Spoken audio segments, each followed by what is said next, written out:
ગઈકાલે સાંજે 5 વાગે વીરનગરથી એક બાળકને અહીં લાવવામાં આવેલું હતું ઇમરજન્સી વિભાગમાં. તો એને આંખમાં ગિલોળ બનાવીને ખીલ્લીથી બાળકો રમતા હતા.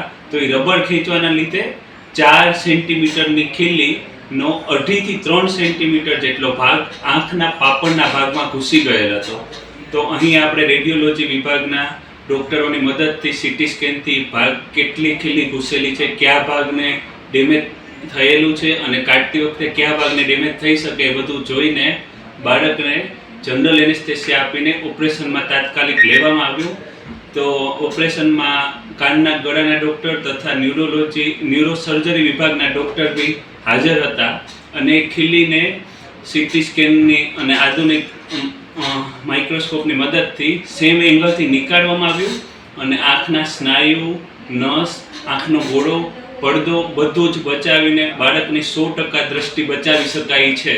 તો તમે બી વેકેશનમાં બાળકો કઈ રમત રમે છે, શું કરે છે એ અને આંખની તથા અન્ય ઈજાઓની સંભાવના રહેલી હોય છે એનું તમે ખાસ ધ્યાન આપો.